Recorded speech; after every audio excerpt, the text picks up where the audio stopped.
The metallic taste of blood spread through my mouth as I watched the hardened face of my son, Michael. His eyes used to look so much like his father's, but now they shone with a coldness I never imagined seeing directed at me. The punch had been fast and precise, as if he had been holding back that gesture for years. At 67 years old, with trembling hands touching my split lip, I understood that this was not an isolated incident. It was the culmination of a gradual process of contempt that I had ignored for too long. My name is Emily Carter.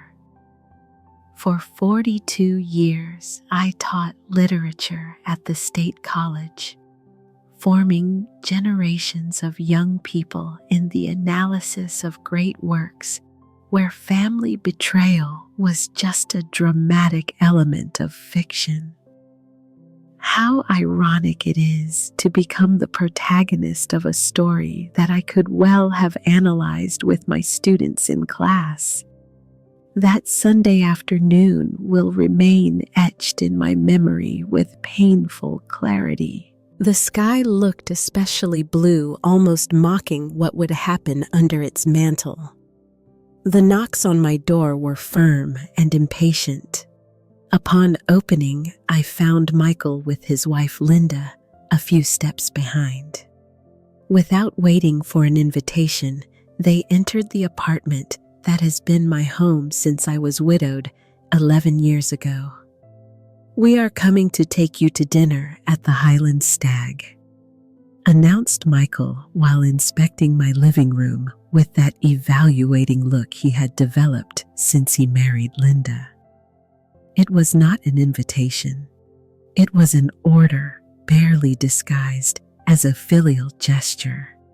The Highland Stag is an exclusive restaurant with a privileged view of the lake, where the cheapest table costs what I used to spend monthly on my medications. A place where they would exhibit the elderly mother to their business contacts, tangible proof of their supposed family devotion. "Give me a few minutes to change," I replied, trying to maintain the dignity that I felt vanishing with each of their visits. As I headed towards my room, I heard Linda's poorly disguised whisper. "She is getting slower every time. We need to speed up the paperwork for the apartment." My heart shrank, but I kept walking as if I had heard nothing. For months, they had been pressuring me to sell my condo in the Lakeview building, arguing concern for my safety for the stairs I had to climb when the elevator failed for how big it was for a single person. The real reason shone in their eyes when they mentioned more sensible investments for the sale money. In my bedroom, I opened the closet looking for something appropriate for this imposed dinner. My fingers, now marked by the arthritis that Michael considered an exaggeration to get attention, ran through the few elegant garments I kept. I chose a navy blue dress that my late husband Frank always praised. From the jewelry box, I extracted the silver brooch that my students gave me when I retired. Small gestures of silent resistance. Upon returning to the living room, I found Linda examining my library, the one I built lovingly over decades. "These old books take up too much space," she commented without looking at me. "When you move to the new apartment, you could donate them." Nobody reads these old things anymore. Each word was a small wound. Those old books contained underlines of my reflections, dedications from colleagues, notes for classes I had taught with passion. They were the physical extension of my mind, of my heart. Michael reviewed my appearance with that critical gesture he had perfected. "Are you going to wear that? You look like an old farm wife." I took a deep breath, remembering my students when I explained to them that the most complex characters in literature are those who contain their emotions until the precise moment. "It is the most suitable thing I have for a formal dinner," I replied with a calm I did not feel. It was then that I noticed that Linda had moved from the books to my display cabinet, where I kept the few pieces of crystal inherited from my grandmother Susan. Her fingers with scarlet nails ran across the surfaces as if calculating their value in some market. "This must be worth a fortune," she commented without hiding her greed. "They are family memories," I replied, feeling a pang, seeing how she roughly handled a small crystal figure. "They have sentimental value." Michael closed his hand around his phone with force, a gesture I had learned to recognize as a prelude to his frustration. "Sentiment does not pay bills. Mom, have you thought about those documents we showed you, the ones for the sale of the apartment?" There was the true reason for the visit, barely disguised as a dinner invitation. In the last few weeks, the pressure had increased exponentially. Documents, brochures for safer residences, constant calls from a real estate agent I had never hired. "I am still considering it, son," I replied, taking my small purse. "It is not a simple decision after living here for so many years." Something changed in his face. The mask of a concerned son slipped, revealing what lay beneath. He approached quickly, invading my personal space with a silent violence that preceded the physical act. I felt his breathing, the smell of cigarettes. He swore he had given up the expensive cologne that Linda had given him for his birthday. "Are you going senile or just stubborn?" he hissed between his teeth. "Did we already discuss this? It is not safe for you to live alone. I have a whole life built here, Michael," I tried to explain. "My friends live nearby. The community center where I volunteer is 2 blocks away. My doctors know my history." I could not finish.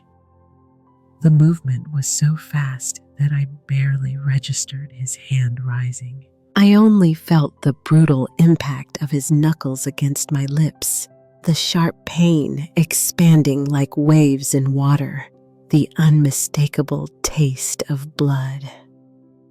I stumbled back, looking for support on the wall so as not to fall.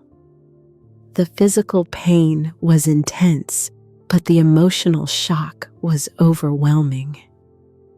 My own son, the baby I had rocked for entire nights. The boy whose scrapes I had cured with kisses had just hit me deliberately. "Now you are going to eat less, you useless old woman," he shouted while I brought my hand to my mouth, incredulous at what had just happened. But what followed was perhaps even more painful: Linda's laughter.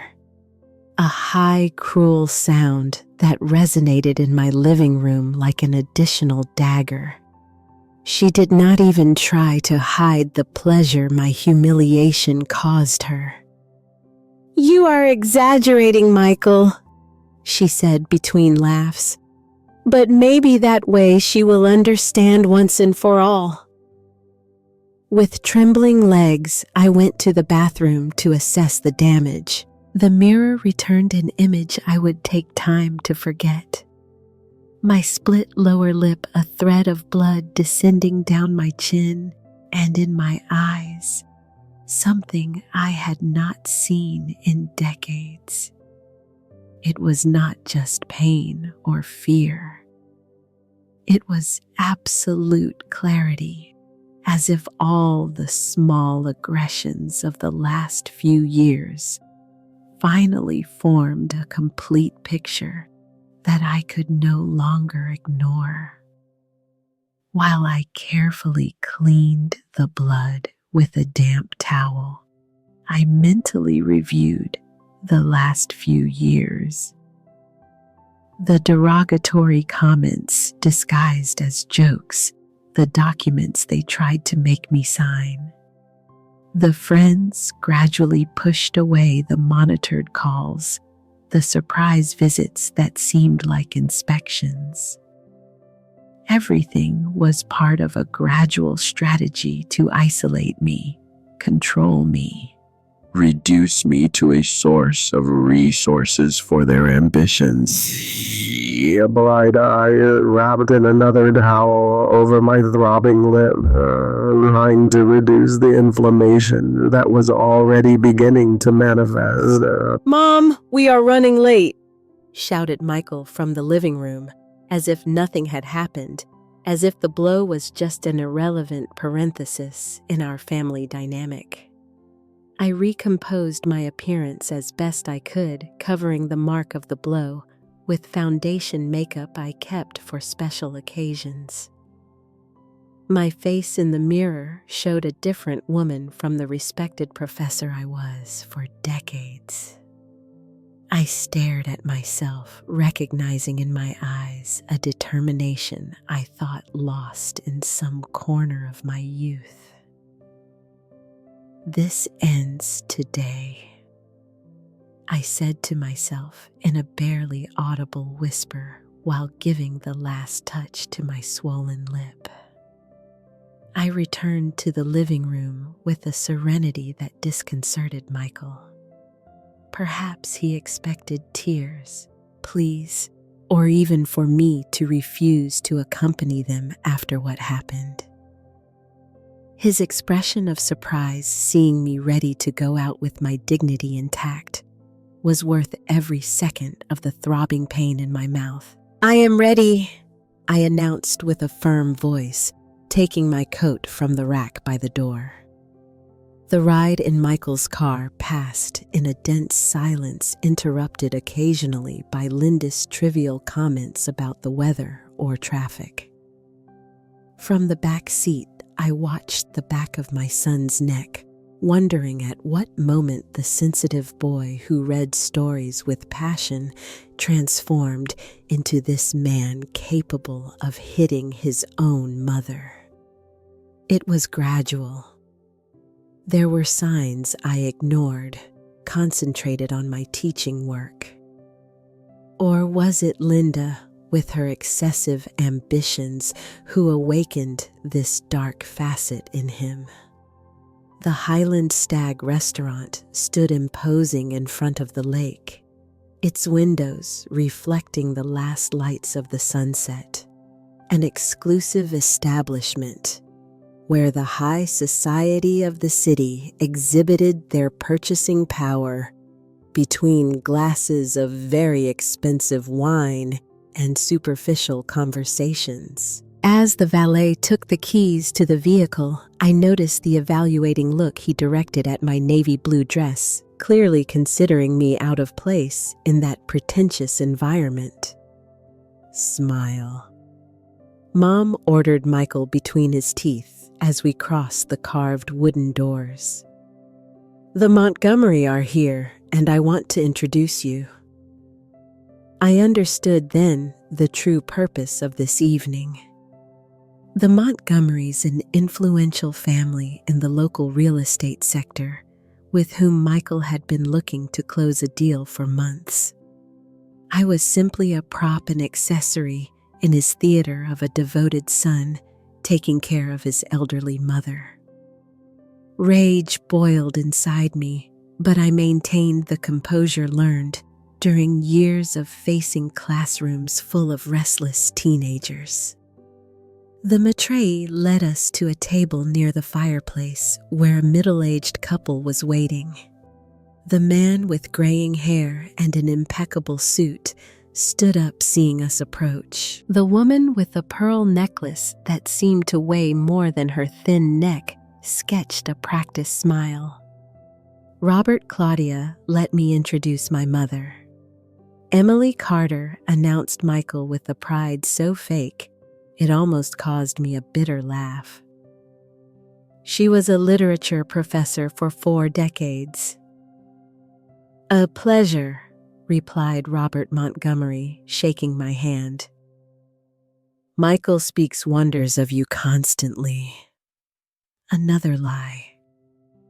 Michael barely mentioned my existence except to complain about my stubbornness or to use me as an excuse when it suited him. I sat in silence, aware of Claudia's curious look on my inflamed lip that the makeup barely disguised. "What happened to you there?" she asked bluntly, pointing to my mouth with the gesture of her wine glass. I felt Michael's immediate tension beside me, his body rigid, anticipating my response. Linda intervened with practiced speed. "My mother-in-law tripped this afternoon on a small table. At her age, balance begins to fail. Isn't that right?" Her eyes dared me to contradict her. 40 years teaching literature had provided me with ample knowledge about crucial moments in narratives, about turning points where characters reveal their true nature. This was mine. "Actually," I replied, pausing, savoring each word like the verses of a particularly significant poem. "It was a domestic accident, but do not worry, I am perfectly fine." I saw the momentary relief in Michael's eyes, believing I would play his game. Little did he know that that would be the last time I would hold back the truth to protect his image. The scene passed like a badly written play, forced conversations, excessive laughter at barely funny comments, and me playing the role of proud mother while the humiliation from hours before throbbed in my wounded lip. Robert Montgomery explained with exaggerated enthusiasm a tourism development project on the west side of the lake, while Michael nodded with calculated admiration. "The only obstacle is some old properties whose owners refuse to sell," commented Montgomery between bites of steak. "Older people who do not understand the real value of their assets nor the progress we are bringing to the region." My mother had the same attitude, with her apartment intervened. Michael shooting me a significant look. Fortunately, she has come to her senses, and we are finalizing the paperwork for an advantageous sale. "Right, Mom?" I felt all eyes converging on me. The lie floated in the air, waiting for my confirmation. I had never agreed to sell my home. I had never signed any document despite their increasingly aggressive insistence. "I am considering all options," I replied diplomatically, raising the glass of water to my lips to gain a few seconds. "At my age, important decisions require reflection." Michael's frowned brow anticipated another confrontation later. Under the table, I felt Linda's hand pinch my thigh, secretly a silent reminder of my vulnerability. I held back the impulse to get up and leave that theater of the absurd, aware that I needed to keep up appearances a little longer if I wanted to execute the plan that was beginning to form in my mind. "My mother-in-law is always so prudent," intervened Linda with fake sweetness. "But we have already found a charming apartment near ours, much more suitable for someone in her situation. Her situation, asked Claudia with poorly disguised curiosity. At 67, living alone in such a big apartment, explained Linda with a condescending tone. Domestic accidents are just the beginning. Last week she forgot to turn off the stove. Another blatant lie. My mind worked with the same sharpness as when I dictated classes on the complexities of Hemingway or Faulkner. I had never forgotten to turn off an appliance, and they knew it. They were gradually building a narrative of senile incompetence to justify the control they intended to exert over my assets. "That is worrying," commented Robert, exchanging looks with his wife. "Very worrying," agreed Michael with fake distress. "But as an only child, it is my responsibility to take care of her." Only child, the most painful lie of all. Philip, my second son, existed somewhere in Spain, pushed away by years of manipulation, where Michael gradually convinced him of my supposed favoritism, of imaginary preferences, of fabricated slights. The letters I sent for years were intercepted, the calls blocked. To Philip, I was the mother who had abandoned him emotionally. To Michael's social world, Philip simply did not exist. While dessert was served, an elaborate creation of chocolate and berries that I barely touched, my mind analyzed every detail of the abusive pattern I had tolerated for too long. It was not just the recent blow. It was a systematic strategy of isolation, manipulation, and control that had advanced silently for years, like a silent disease that is only detected when it is already advanced. "Do you not like the dessert?" Mrs. Carter asked Claudia, noting my distraction. "It is delicious," I lied with the diplomacy acquired in decades of school meetings. "I am just a little tired."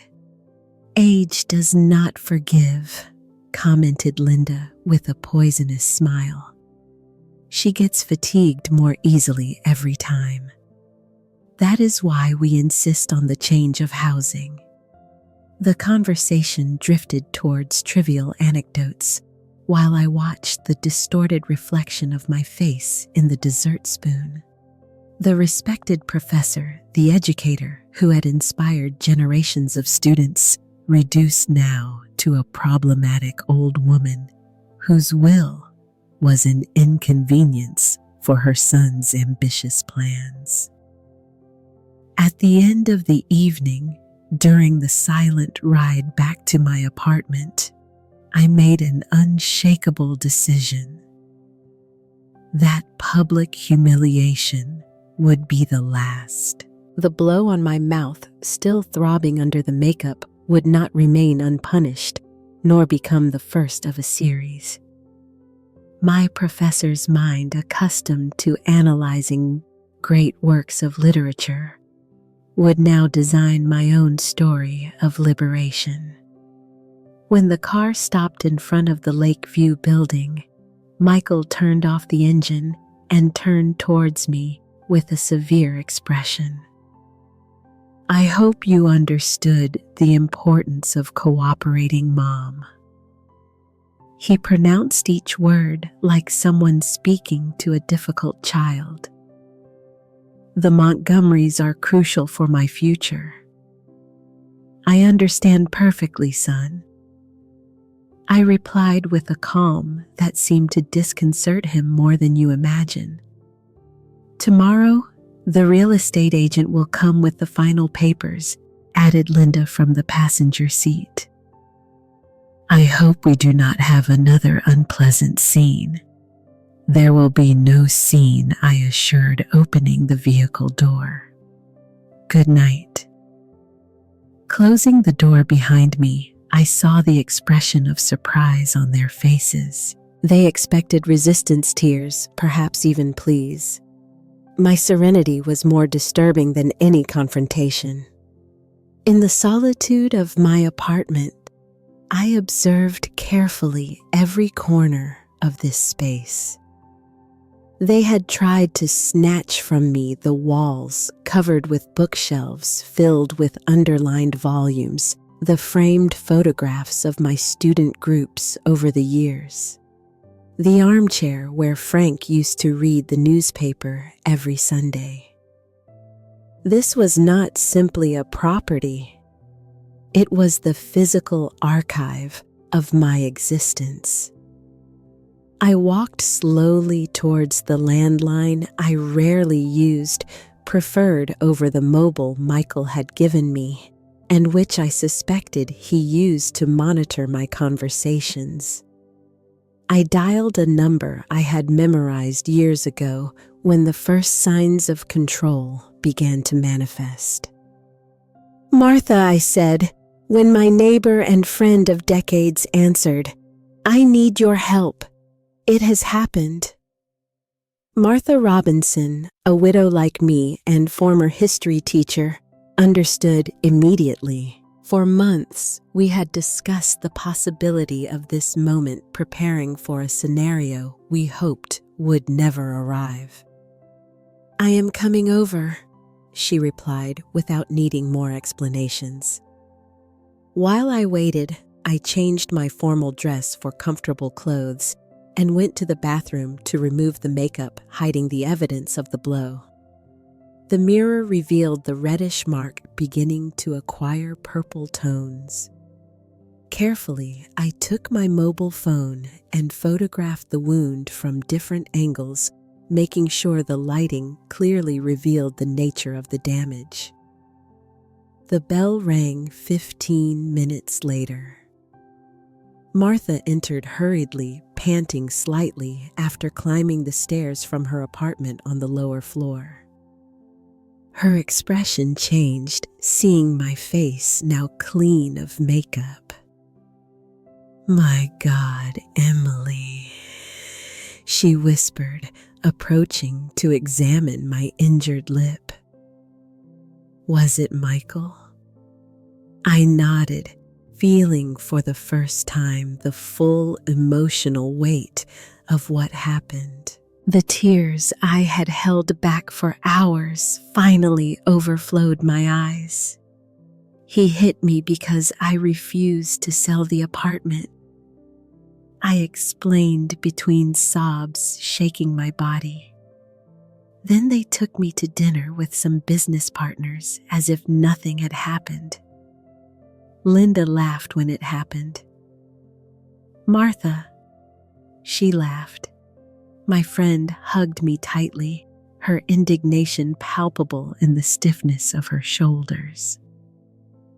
When we separated, her determined expression reflected my own. "It is time to execute the plan," she declared firmly. "We cannot let this escalate." During the next 30 minutes, we meticulously reviewed the steps we had outlined months ago when the first signs of Michael's controlling behavior became undeniable. Martha had been my confidant since I detected altered documents among those they tried to make me sign.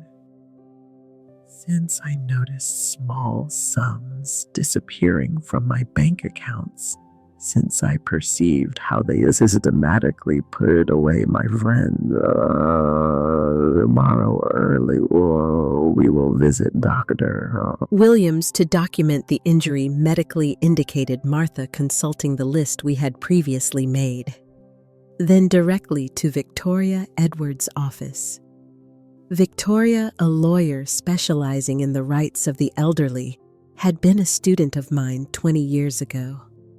I remembered her brilliance, her commitment to justice that transcended the pages of the books we analyzed in class.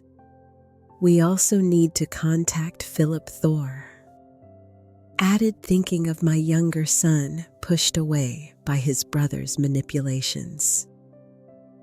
It is time he knows the truth. That night, I barely slept.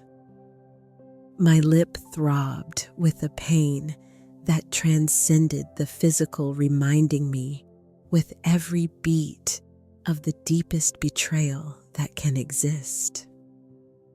That of the son who swore to protect you and ends up becoming your aggressor. Martha insisted on occupying the guest room that used to belong to Philip. Her presence comforted me, but we both knew it was a temporary solution.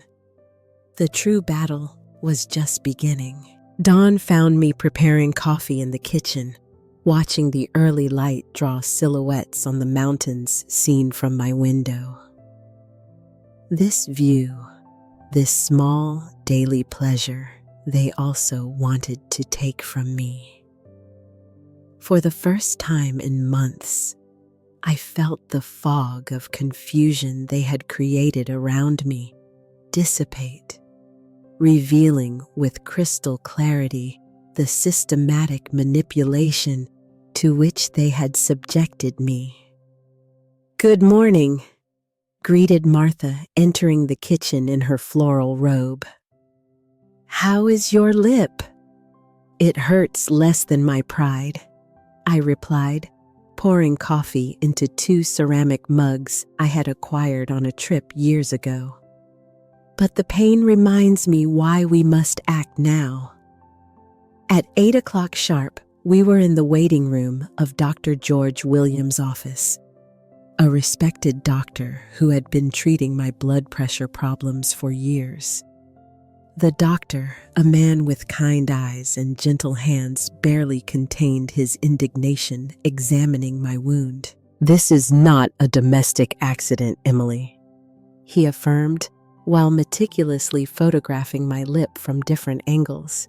"The shape of the bruise clearly indicates an impact with human knuckles." "Are you ready to file a formal complaint?" I nodded, determination crystallizing inside me like a diamond formed under immense pressure.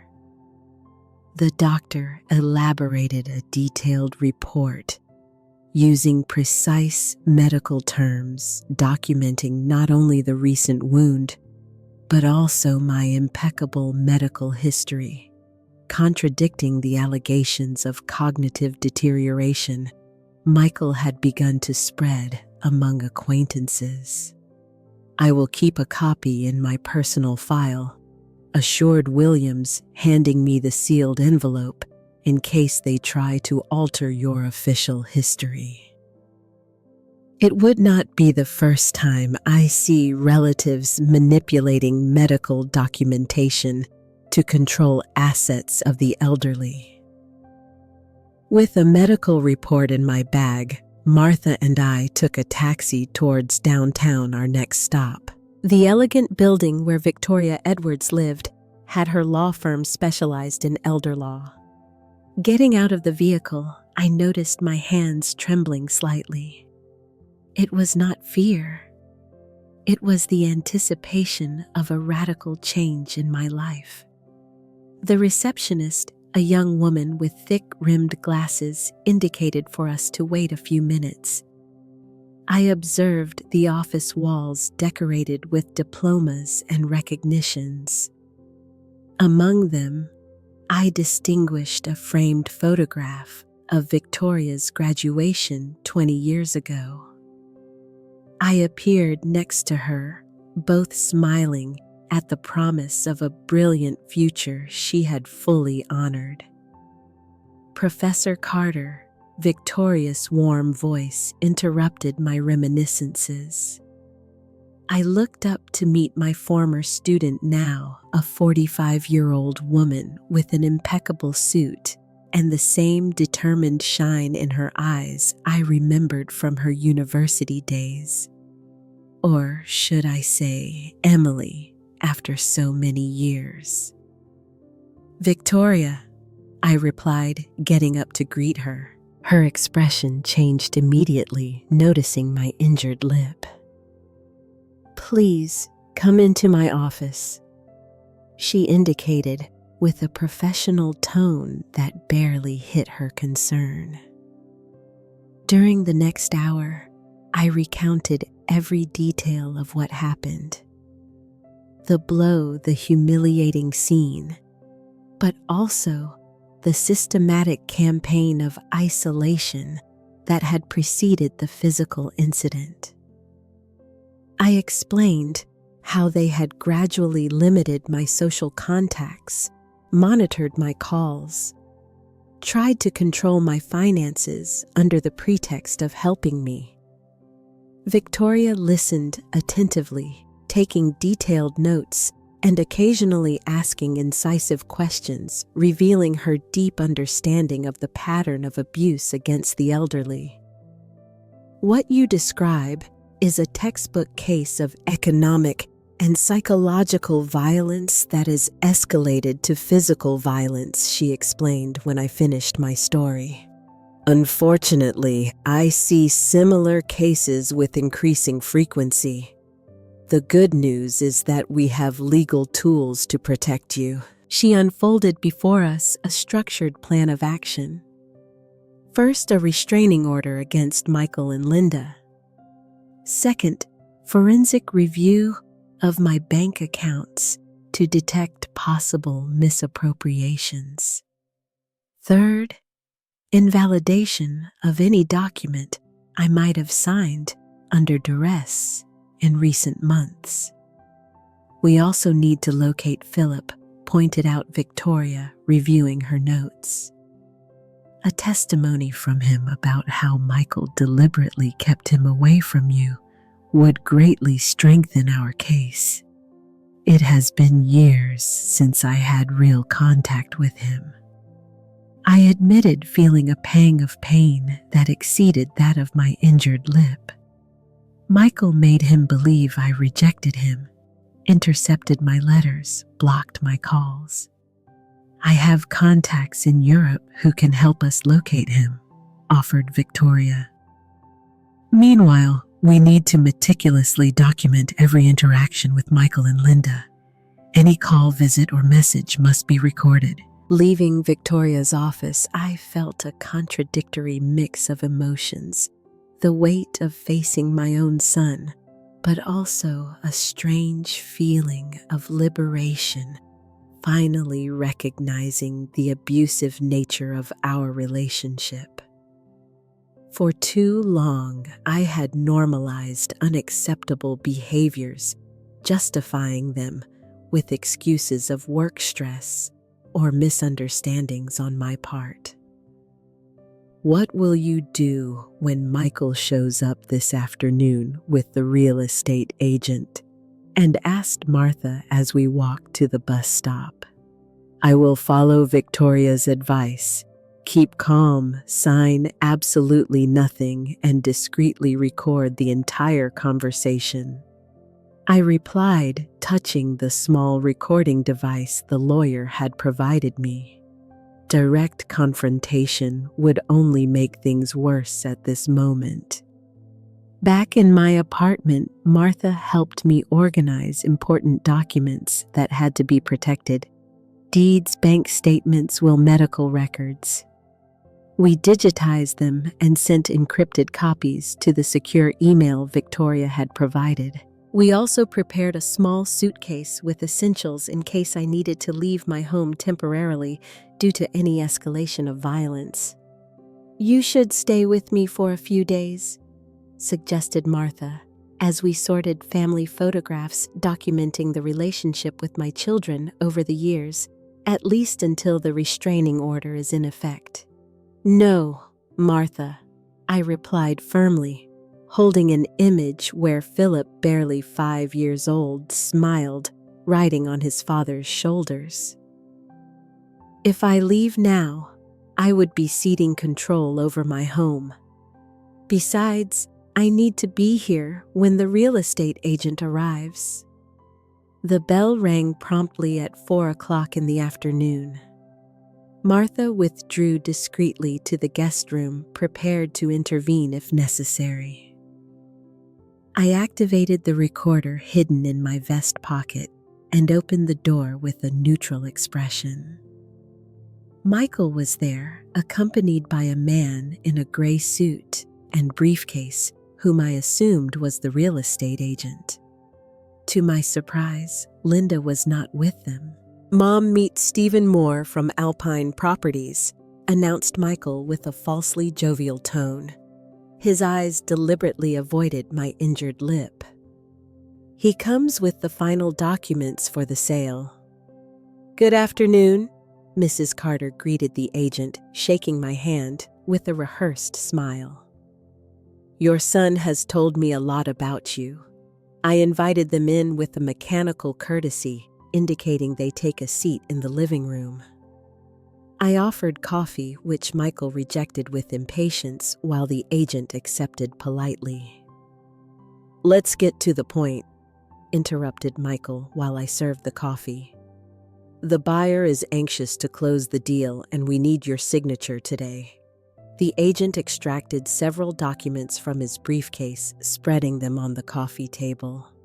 I noticed immediately that some already had marks indicating where I should sign, without giving me time to read them carefully. "Could you explain exactly what I am signing, Mr. Moore?" I asked, with the calm I had perfected during decades of control in noisy classrooms.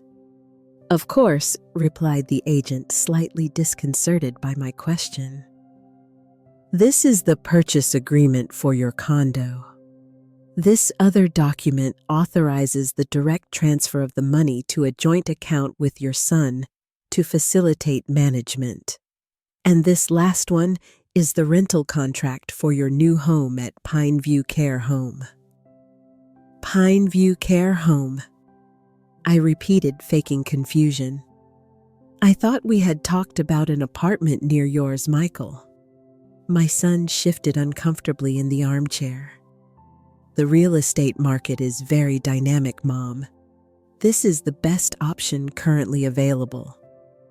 A quick internet search days before had revealed to me that Pineview Care Home was not the apartment building they had described, but a nursing home on the outskirts of the city, known for its questionable conditions. "I would like to read the documents carefully before signing," I declared, taking the papers to consult them with my lawyer. "Your lawyer?" Michael's voice went up an octave, betraying his surprise. "I did not know you had a lawyer. There are many things you do not know about me lately, son," I replied with a smile that did not reach my eyes. Age has not made me incompetent, only more cautious. The real estate agent seemed increasingly uncomfortable, alternating looks between my swollen lip and Michael's growing agitation. "Mrs. Carter, these documents were already reviewed by your son's lawyer, who represents family interests," intervened the agent with a conciliatory tone.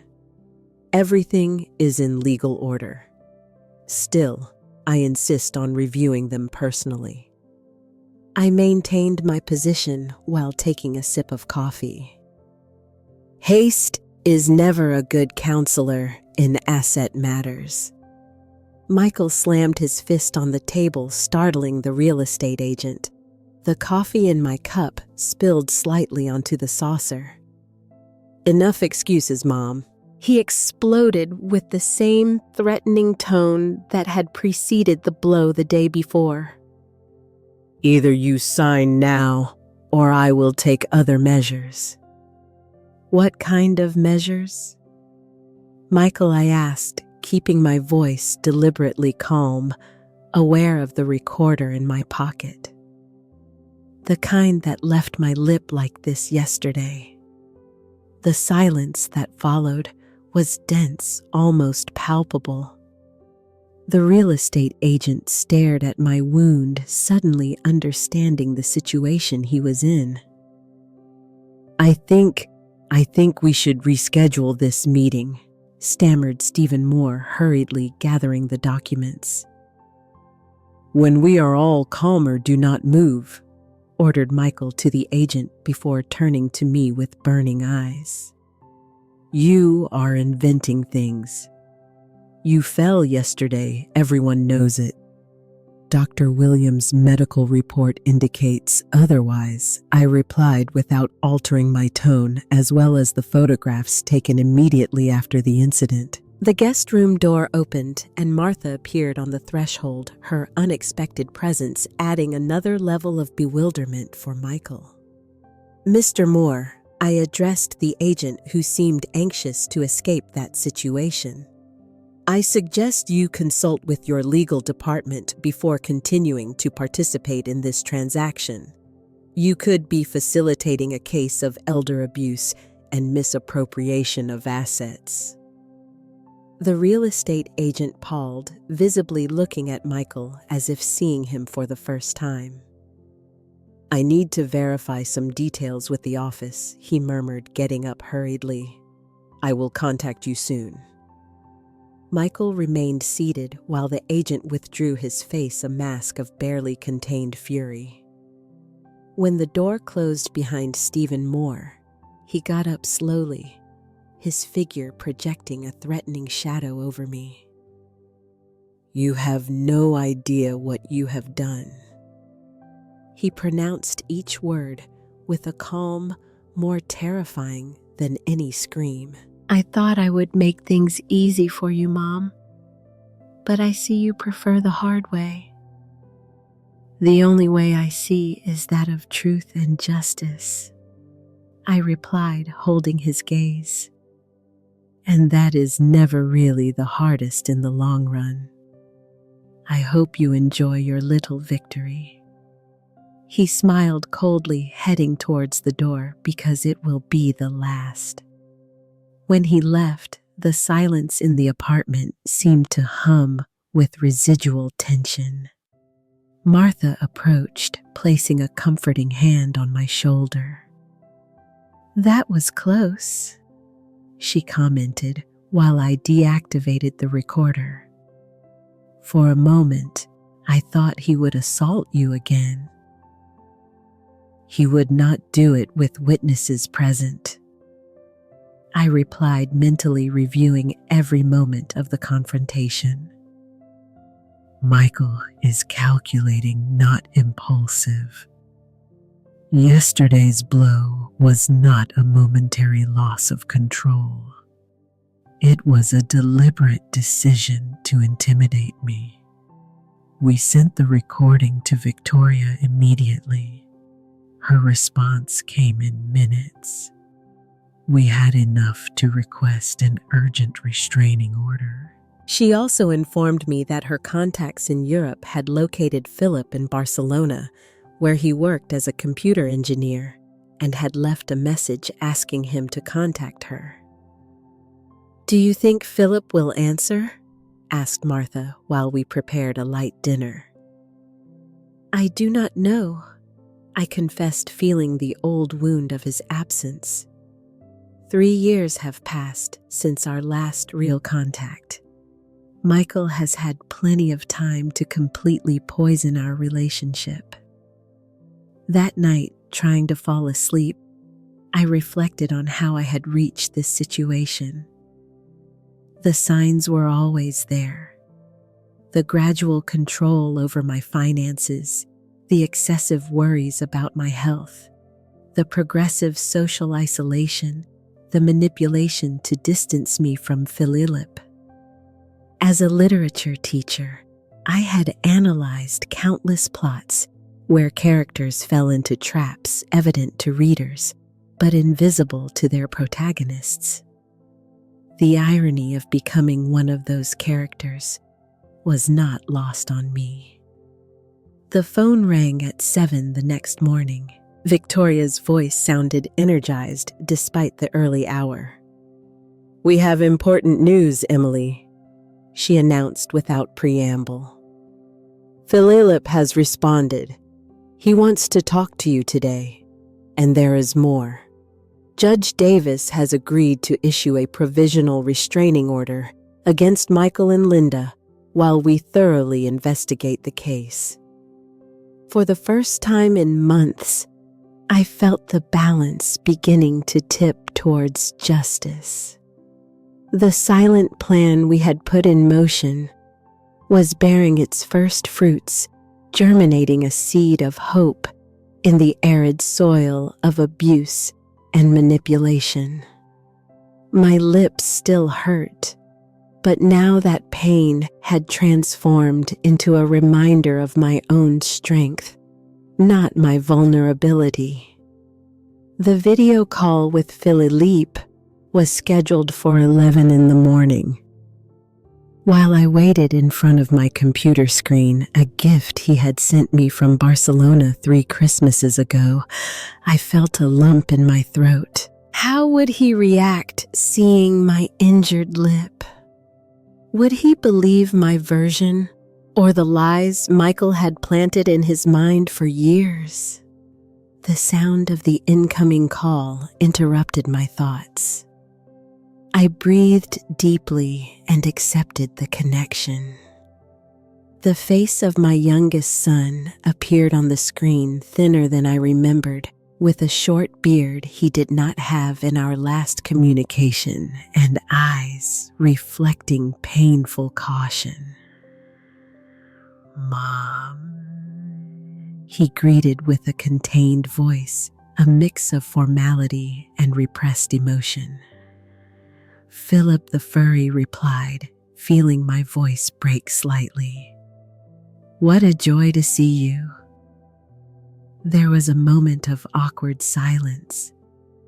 His eyes stopped on my injured lip, but he commented nothing about it. Instead, he went straight to the main issue. "Attorney Edwards contacted me yesterday," he explained, adjusting his glasses, a nervous gesture he kept from adolescence. "She told me disturbing things about Michael." During the next hour, I meticulously dismantled the web of lies Michael had woven between us. I showed him the letters I had written regularly, never sent, because my eldest son intercepted them. I told him how gradually Michael had taken control of my communications, claiming I was confused or overloaded by technology. Philip listened with an increasingly somber expression, occasionally asking precise questions, revealing his analytical engineer mind. "Why didn't you look for me by other means?" he asked finally, with a tone that was not accusatory, but genuinely bewildered. "I tried," I replied, feeling the weight of those lost years. "I wrote to your university address, but by then, Michael had already convinced everyone that I was developing cognitive problems. My messages probably seemed to confirm his claims. I showed him the recent medical report certifying my full mental capacity, contradicting frontally the narrative of deterioration Michael had built so carefully. When I finally told him the incident of the blow, I saw how his face transformed. The initial caution gave way to a visceral indignation I recognized immediately. It was the exact expression of his father when facing an injustice. "I will take the first available flight home," he declared, with a determination that admitted no reply. "This ends now. Fill up your job." "My job can wait," he interrupted firmly. 3 years have been lost by his manipulations. We will not lose one more day. After the call renewed, energy ran through my body. The reconnection with Philip acted as a balm for wounds I had believed permanent. Martha, who had waited discreetly in another room during the conversation, appeared with a hopeful smile. "By your expression, I deduce it went well," she commented, serving tea in 2 cups better than I expected. I admitted feeling for the first time in months that justice was possible. "Philip will be here in 2 days. Victoria visited us that afternoon to inform us that the restraining order had been officially issued. Michael and Linda had to stay a minimum of 100 yards from me, my home, and places I usually frequented. An investigation had also been initiated into possible financial irregularities in my accounts. "It is a good start," explained Victoria, spreading documents on the table. "But we need to go further. What happened with you is not an isolated case, Emily. I have been investigating and discovered something alarming. Michael and Linda have been involved in at least 3 similar cases in the last 2 years." "What? How is it possible?" I asked, feeling a chill run down my spine. "Through the charity foundation, they run Golden Sunset, supposedly offering support to elderly people without family, but in reality, identifying vulnerable people with significant assets." Victoria unfolded before us a folder with photographs, press clippings, and legal documents.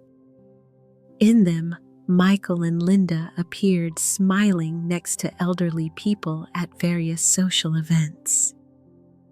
The dates and names were carefully noted. Carmen Suarez, 78 years old, transferred her house to the foundation 6 months before passing away in natural circumstances. Stephen Miller, 81 years old, modified his will, leaving his art collection to the foundation a week before being committed for sudden dementia. Jane Ferrer, 75 years old, sold her family ranch below market price to a company linked to Michael.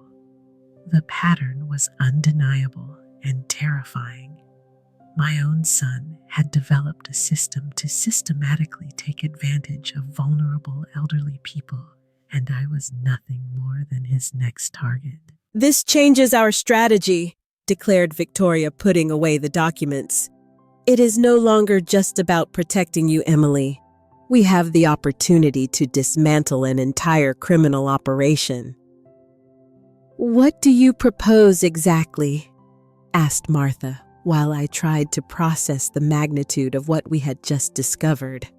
"A trap," replied Victoria with a determined shine in her eyes, using Emily as an apparent cooperative victim to document the entire fraudulent process from within. The proposal was as bold as it was dangerous. Pretend I was giving in to the pressure, apparently agree to their demands while meticulously documenting every step of the fraudulent process.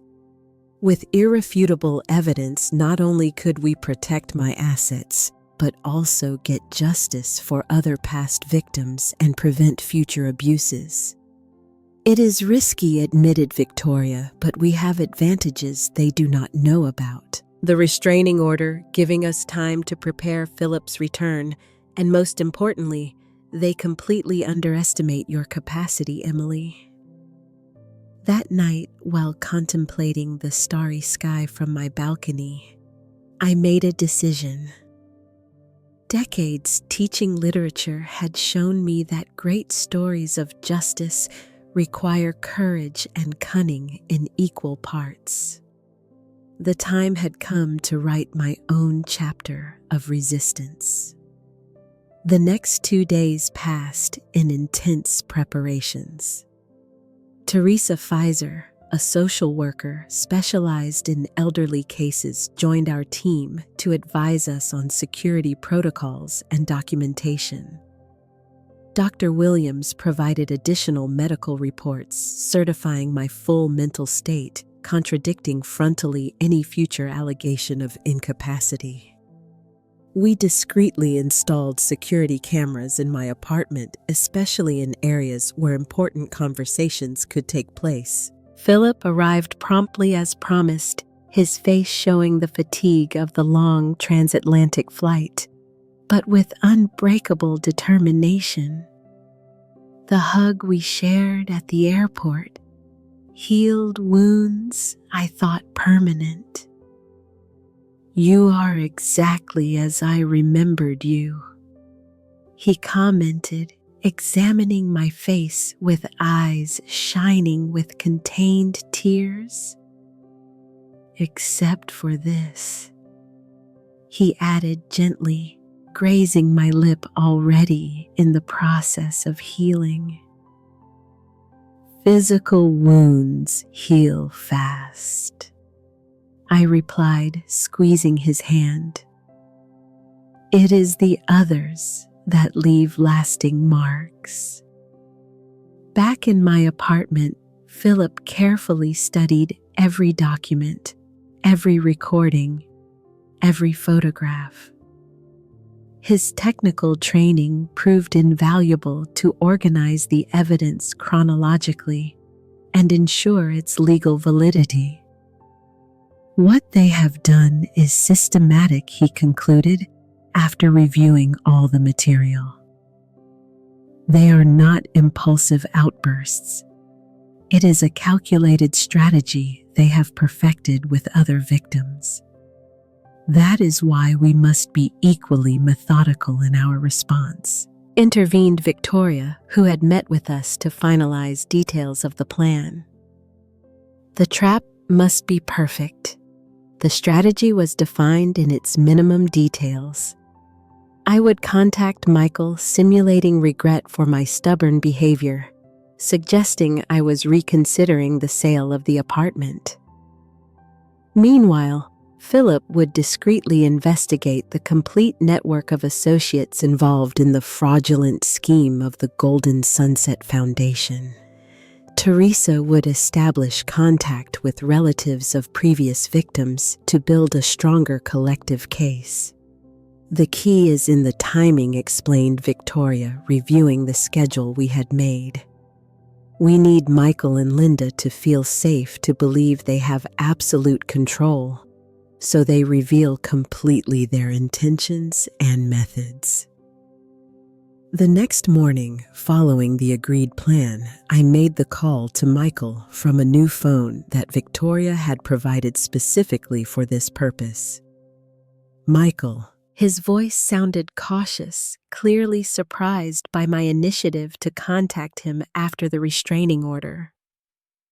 "Son," I replied with a voice deliberately fragile, as if I were on the verge of tears. "I think things have gotten out of control. I have been thinking a lot, and maybe you are right about the apartment." "Wow." His tone changed instantly to a calculatingly pleased one. "I'm glad you have reconsidered, but you know there is a restraining order." "A misunderstanding," I interrupted with feigned shame. "I was upset that day, but I have already contacted the lawyer to withdraw it." There was a brief silence. I could almost imagine Michael calculating his next moves, evaluating the authenticity of my apparent surrender. "That is very sensible of you," Mom finally replied with fake warmth. "I have always said that deep down, you are a reasonable woman. I just want peace, son." "I am tired of conflicts," I added, playing the role of vulnerable old woman I had written specially for this occasion. We agreed to meet 3 days later in neutral territory, the cafe of the Summit Community Center, where I used to volunteer. Michael agreed, clearly pleased with what he perceived as an easy victory. When I hung up, The small group gathered in my living room exchanged looks of cautious satisfaction. The first step was taken. "He has taken the bait," commented Philip, tension evident in his shoulders. "Now comes the most delicate part," warned Victoria. "We must maintain the farce long enough to document the entire process, but without putting you at real risk, Emily." The next 3 days passed in intense preparations. I met with forensic psychologist Ana Gutierrez, who advised me on techniques to project vulnerability and confusion without overacting. Philip installed discrete microphones in my clothes and configured a system to transmit in real time to a surveillance team that would be positioned strategically in the cafe. Victoria prepared falsified documents that seemed to gradually cede control of my assets, designed specifically to motivate Michael to reveal the full extent of his intentions. The morning of the meeting, while preparing in front of the mirror, I observed with strange fascination the reflection returning my gaze. My lip had healed almost completely, but something fundamental had changed in my expression. The initial indignation had matured into a serene determination that was paradoxically more powerful. I was no longer a victim seeking justice. I was a hunter tending an elaborate trap. "Ready." Philip discreetly adjusting the small microphone hidden in the brooch adorning my blouse. More than ever, I replied with a smile that had nothing to do with the fragility I had to project. Hours later, the Summit Community Center buzzed with the usual mid-morning activity when I arrived deliberately 10 minutes before the agreed time. I chose a table in the corner we had selected previously, private enough for a confidential conversation, but with a perfect angle for the local security cameras. Michael appeared promptly alone, a detail we had not anticipated. I assumed Linda's absence was strategic. Her presence could remind me of her cruel laughter during the incident of the blow. "Mom," he greeted, leaning to kiss my cheek as if nothing had happened between us. I noticed his look, quickly evaluating my appearance, calculating my emotional state. "Michael," I replied with a soft voice, adopting a slightly hunched posture, interpreting with precision the role of a defeated old woman. "Thank you for coming. I always have time for you," he replied, with that fake warmth he had perfected over the years.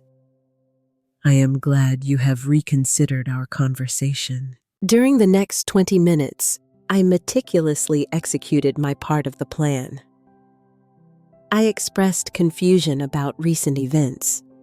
I suggested that perhaps I had misinterpreted his intentions and showed concern about becoming a burden to him. Every phrase had been carefully rehearsed with the team, designed to feed his false sense of control, while gradually insinuating my willingness to consider selling the apartment. "I only want the best for you," affirmed Michael, covering my hand with his in a calculatingly affectionate gesture. Pine View Care Home has excellent facilities, and you would be well taken care of while we handle all the administrative complications of your assets. "I suppose you are right," I replied, looking into my cup of tea with feigned resignation. At my age, these financial worries become overwhelming. "Exactly." His barely contained enthusiasm was revealing. In fact, I have been thinking we could expand our agreement to include the management of your investments. I have some excellent contacts through the foundation who could maximize your returns. There it was, the first mention of the Golden Sunset Foundation, the hook we needed him to bite. Your foundation. You have never told me much about it. I commented with feigned innocence, offering him the opportunity to elaborate. Michael proceeded to explain with growing enthusiasm how the foundation helped elderly people without family manage their assets efficiently. Every word was meticulously recorded by the hidden microphones, every expression captured by the locals' cameras. We have several success stories, he explained, leaning forward with genuine enthusiasm. Now that he believed he had me completely convinced. Mrs. Carmen Suarez, for example, lived alone in a huge mansion she could barely maintain. We managed the sale, relocated her to a comfortable residence, and now her assets generate returns, ensuring her lifelong care. He omitted mentioning, of course, that Carmen had died mysteriously 6 months later, with the foundation as the main beneficiary of her modified will. Our conversation continued for almost 2 hours. Gradually, Michael revealed more details about his operation, names of collaborators, usual procedures, and even insinuated methods to speed up the transfer of assets, evading legal requirements. Every revelation was another nail in the legal coffin we were meticulously building. Saying goodbye, we agreed to meet again the following week with the real estate agent and a trusted notary. Michael suggested his expression leaving was of absolute satisfaction. The predator who believes he has his prey cornered, not suspecting he walks directly into a trap. I returned to my apartment where the complete team waited anxiously. The collective relief seeing me enter was palpable. It was perfect, declared Victoria after preliminarily reviewing the recordings. He revealed enough incriminating information to justify a wider formal investigation. The way he spoke about other victims, commented Philip with barely contained disgust, as if they were simply successful commercial transactions. The important thing is we have what we needed, intervened Teresa Fisher, reviewing her notes.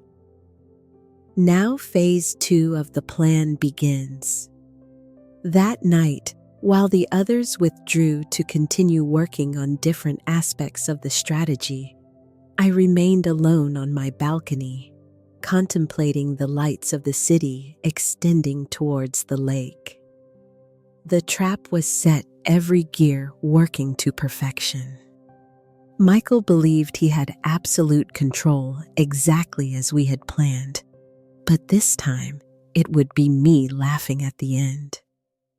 The following week passed in a meticulously choreographed dance. Every movement, every communication with Michael was part of a greater plan unfolding with the precision of a Swiss watch.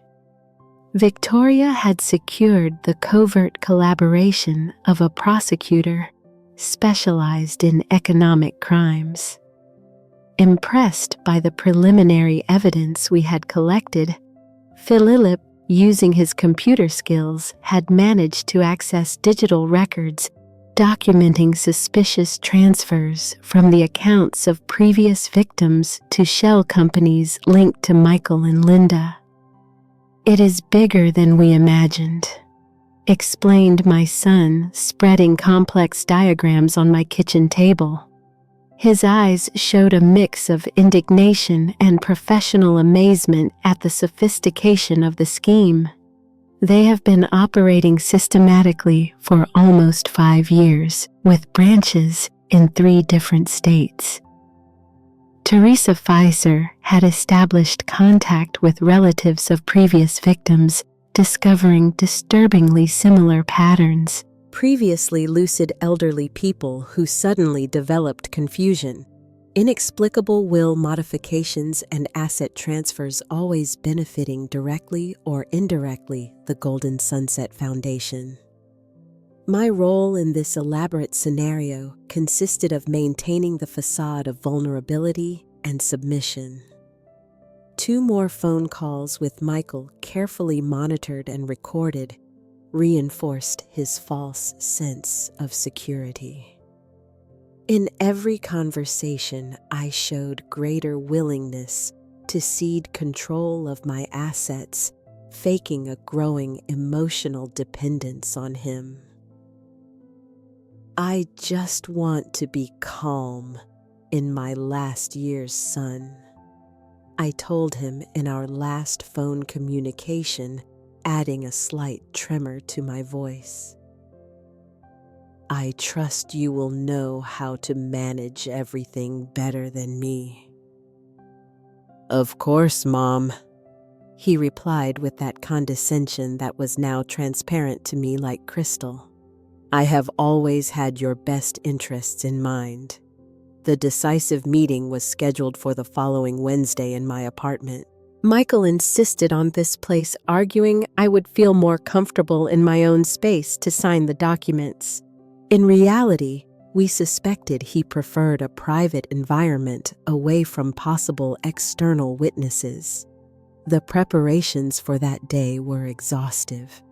Technicians hired by Victoria discreetly installed additional cameras and microphones in my living room, creating an infallible surveillance system. Dr. Williams prepared an updated medical report, certifying my full mental capacity, a frontal contradiction to the narrative Michael had built about my supposed cognitive deterioration.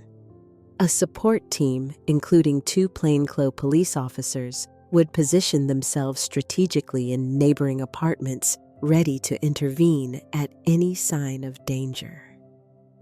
The night before the meeting, while reviewing the final details of the plan, Martha expressed her concern. What if Michael suspects something? If he perceives it is a trap? We've considered it, replied Victoria with calculated calm. That is why we have multiple layers of security and backup. But honestly, arrogance is his weak point. He is so convinced of his superiority, he does not conceive the possibility of being manipulated.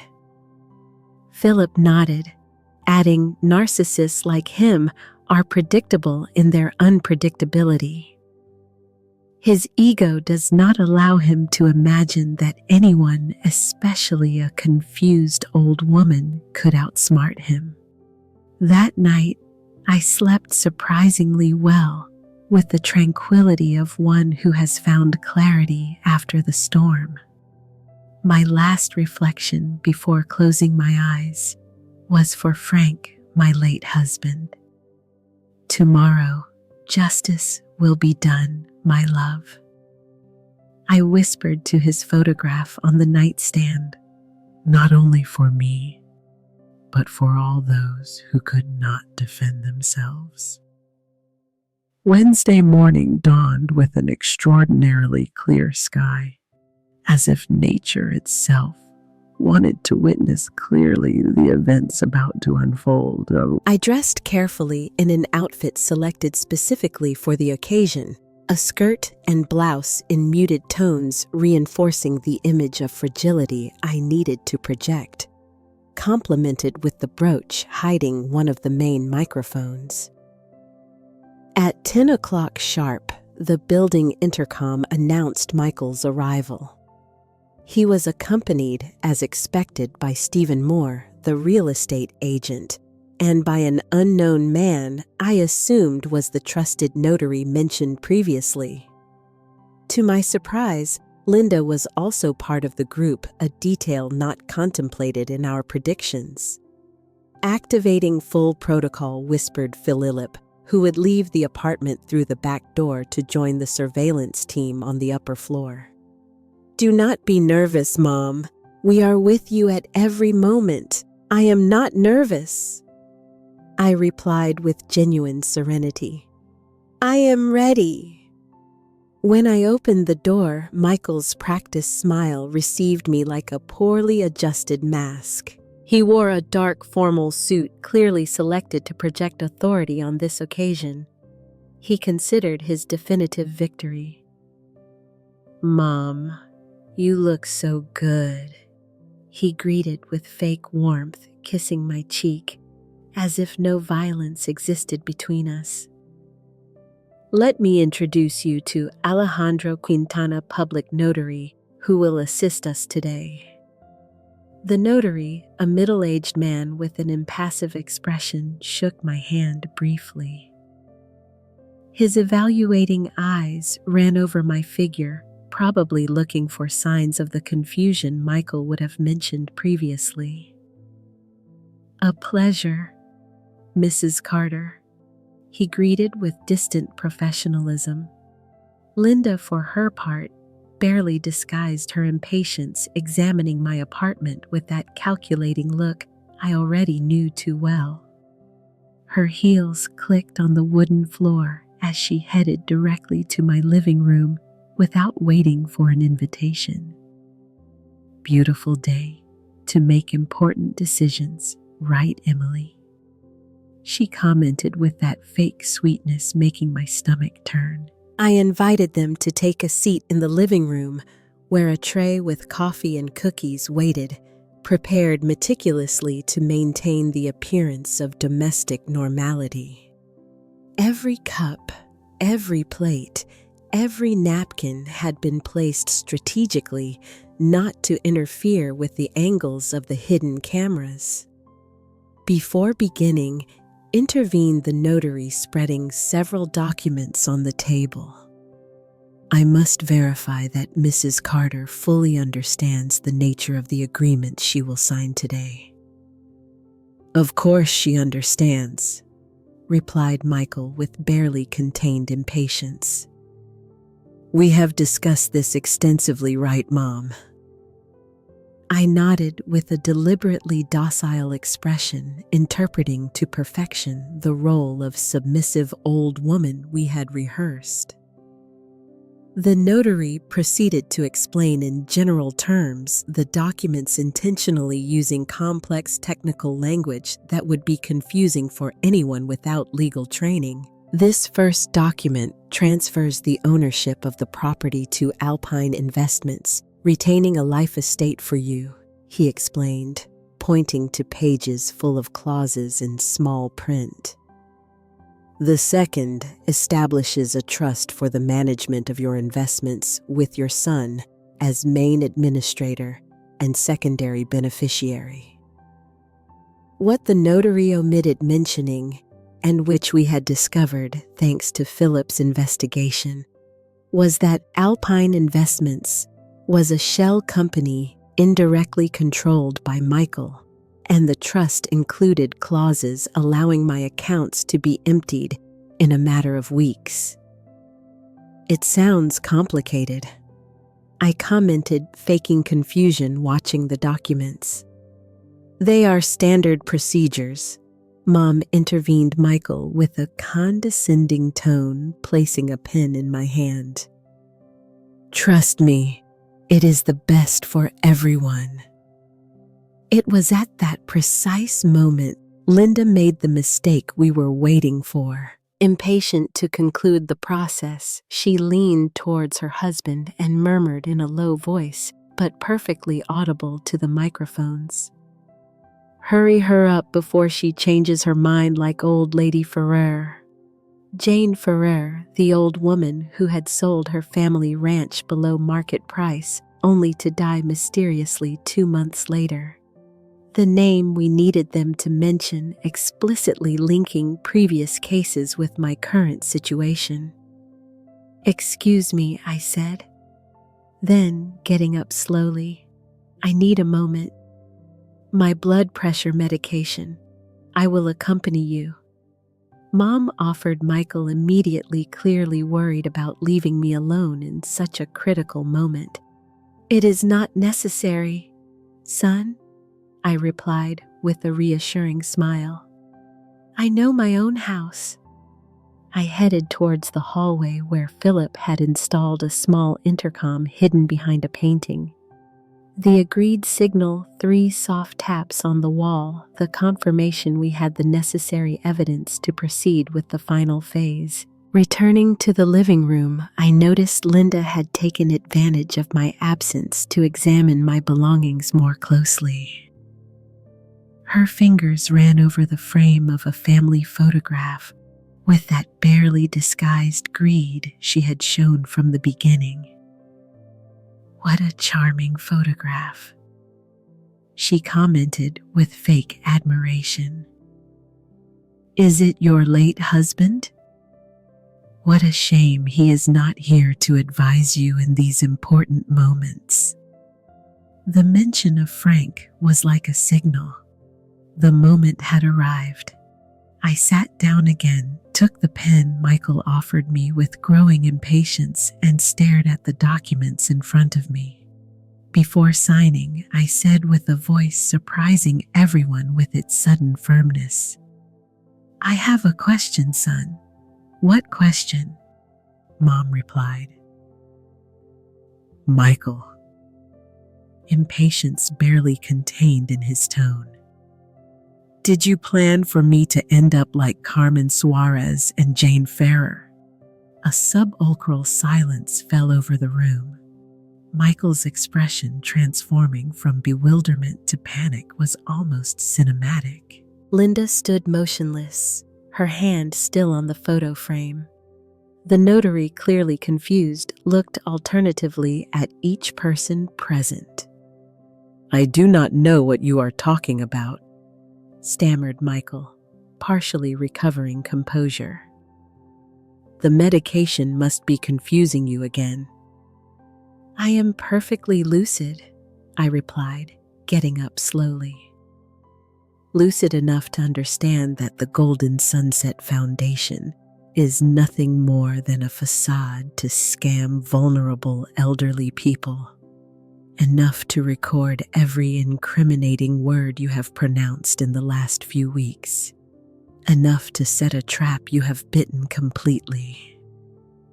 The main door opened at that moment, making way for Victoria Edwards, accompanied by 2 uniformed police officers.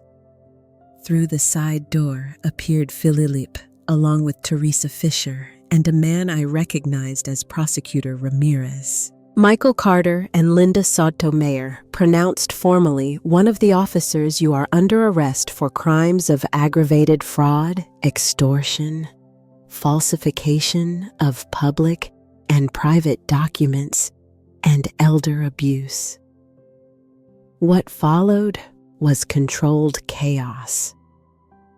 Linda exploded in a hysterical crisis, accusing alternatively Michael of being the mastermind of everything and me of manipulating the situation.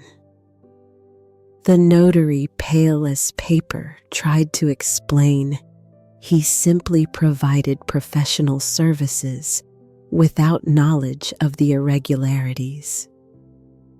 Michael, for his part, maintained a stony silence, while officers recited his rights and proceeded to handcuff him. This does not end here, Mom, he murmured, passing by me escorted by police. You are 67 years old. I have a whole life ahead. The difference, I replied, holding his gaze firmly, is that my years I will live in freedom. Yours have a less promising future. When the door closed behind them, a strange silence invaded my apartment. The space seemed simultaneously emptier and more mine than ever. Philip approached, surrounding me with a protective hug, contrasting with his still tense expression. "It is over, Mom," he whispered against my hair. "We did it." But I knew it had not really ended.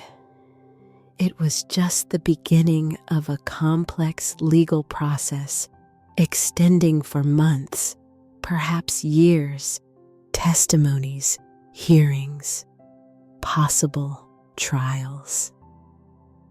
The evidence was overwhelming, but the judicial system had its own rhythms and labyrinths.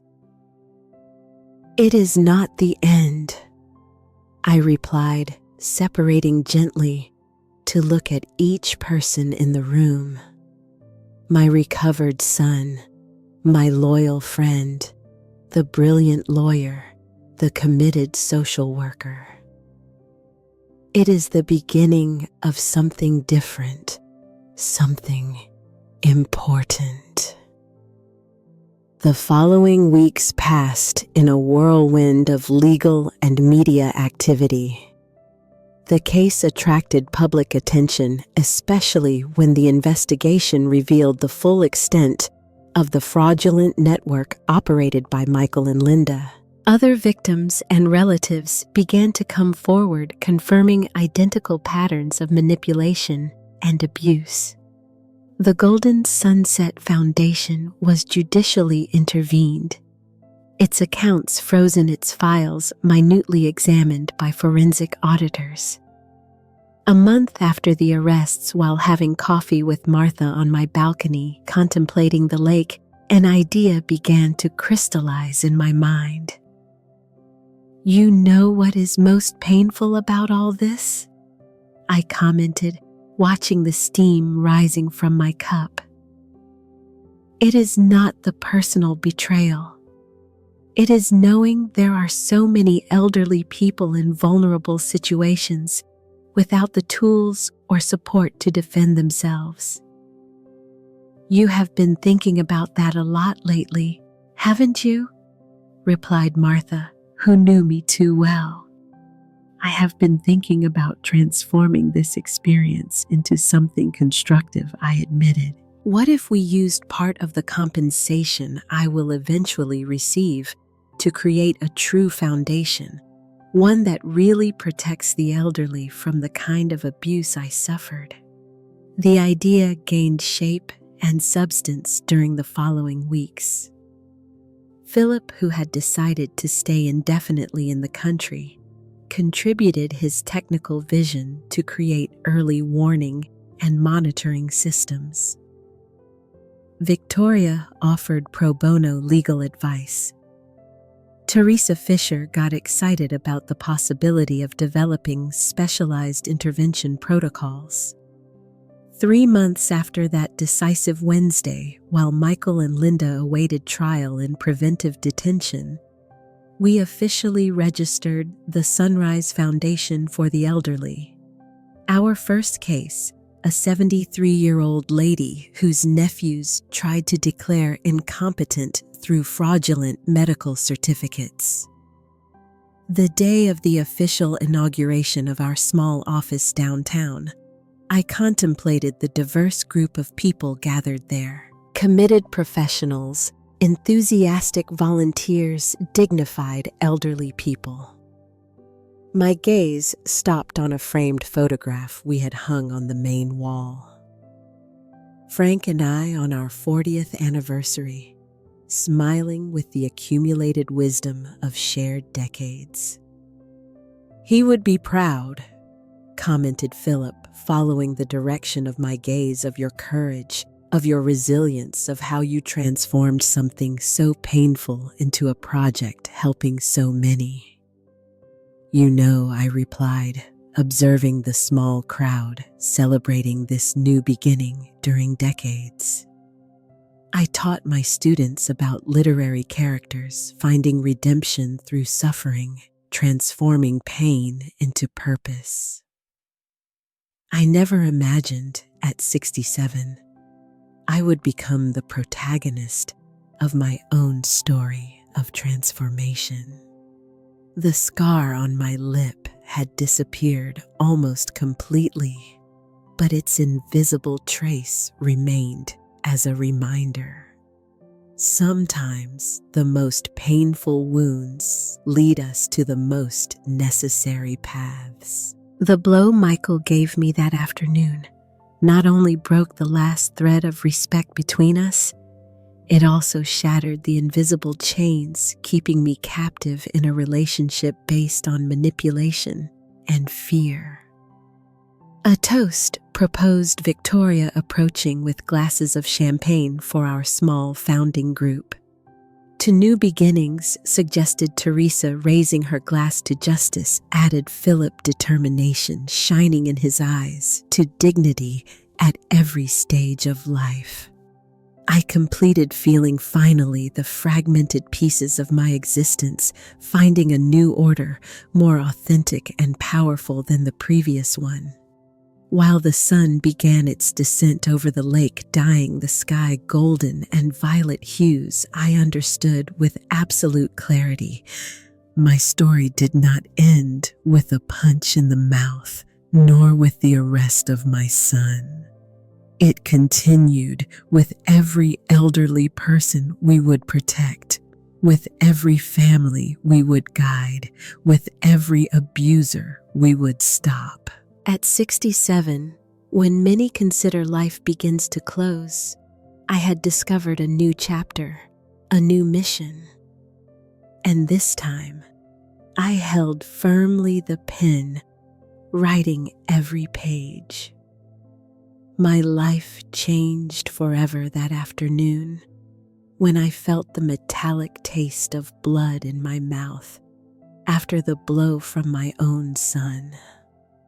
At 67, I never imagined the man I carried in my womb would be capable of such violence, nor that his wife Linda would laugh at my humiliation. But that moment of darkness, paradoxically, became the catalyst for my liberation. For decades, I was a literature professor, analyzing with my students great stories of transformation and justice. I never thought I would become the protagonist of my own narrative of empowerment. The punch Michael gave me before taking me to dinner at the Highland Stag marked the end of a relationship based on manipulation and the beginning of my resistance. As I have told you, that blow was not an isolated incident, but the culmination of a systematic process of abuse. The gradual isolation from my friends, the progressive control of my finances, the lies to distance me from my younger son, Philip, and the careful construction of a narrative about my supposed mental incapacity. Everything was part of a larger scheme operated through his Golden Sunset Foundation, victimizing vulnerable elderly people to appropriate their assets. The decision to face this situation was not easy.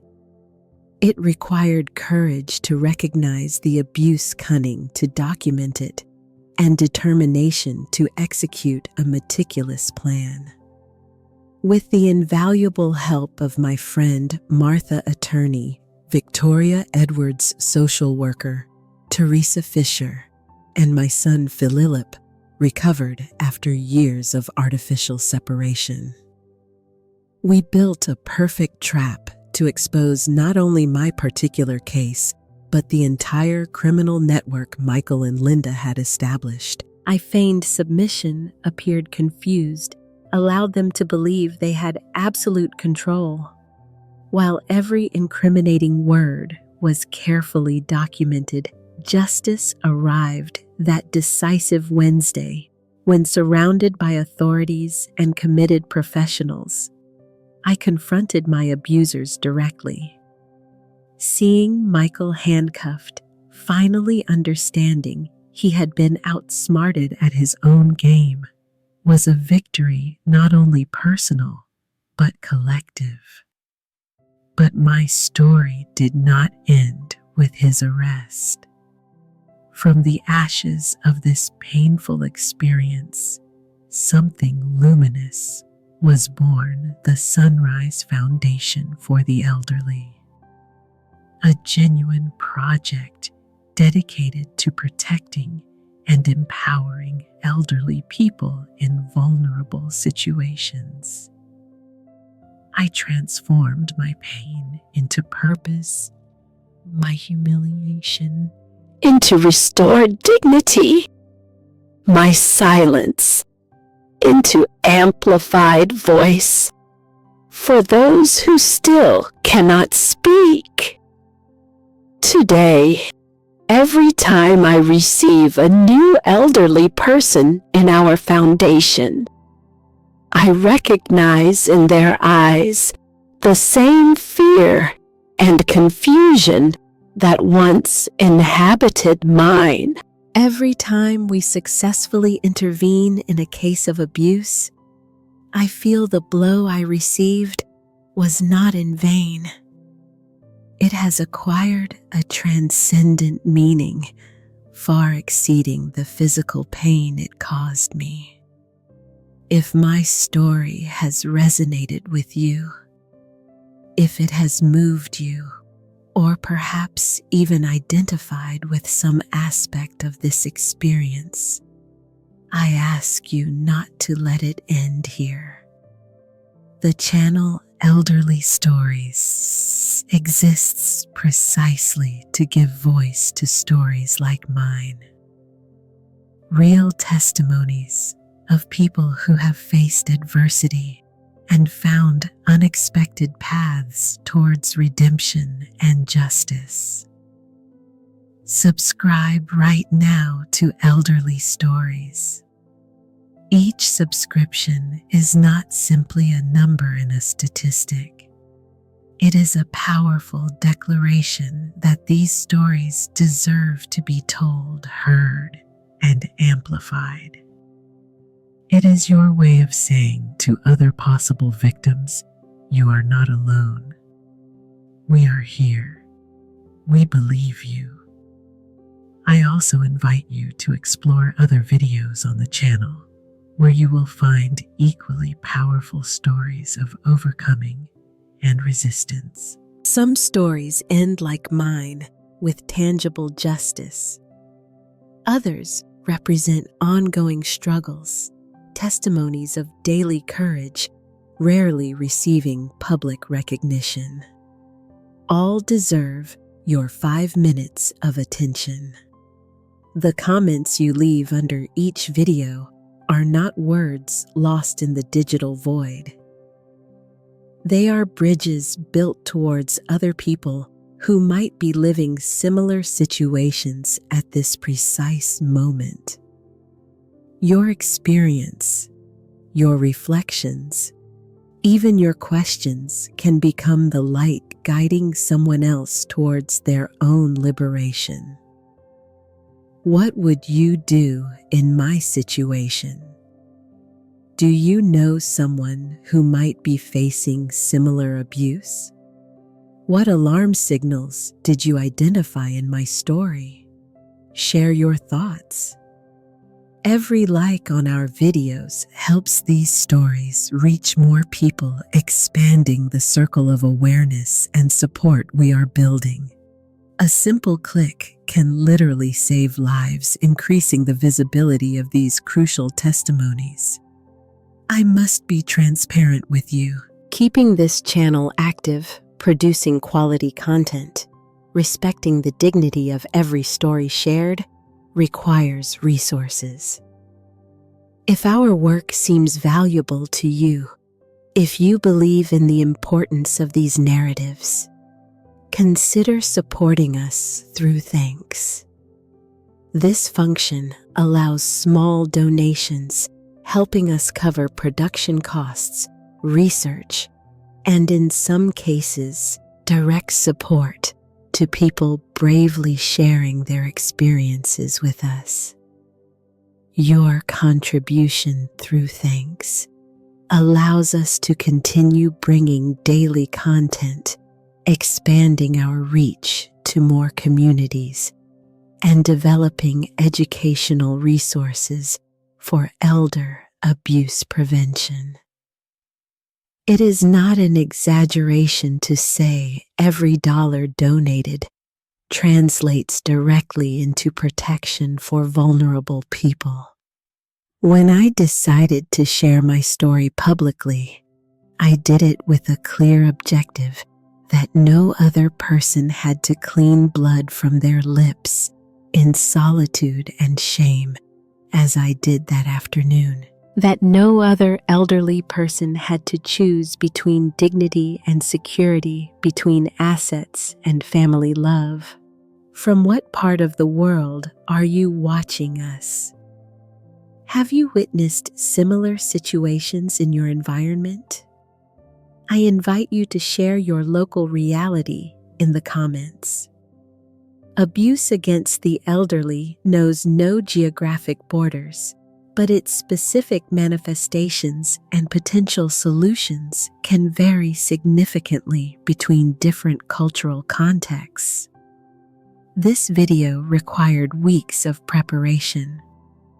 Reliving these moments was not easy for me, but every minute invested was worth it if my experience can light the path for others. Your act of sharing this content exponentially multiplies that positive impact, bringing awareness to circles that otherwise would remain in darkness. At 67, I have discovered life can offer new beginnings when you least expect it. That justice, although sometimes slow, eventually finds its way. That the voice of an older person can resonate with enough force to shake the foundations of deeply rooted, abusive systems. The next time you see an elderly person, remember behind those wrinkles exists a complete story, a life of experiences, struggles, and wisdom. That age should never be an excuse to diminish the inherent value of a person, nor justification to snatch their autonomy over their own existence. I thank you deeply for accompanying me in this painful but necessary story.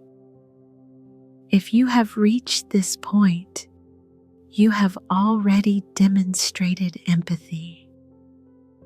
The world desperately needs.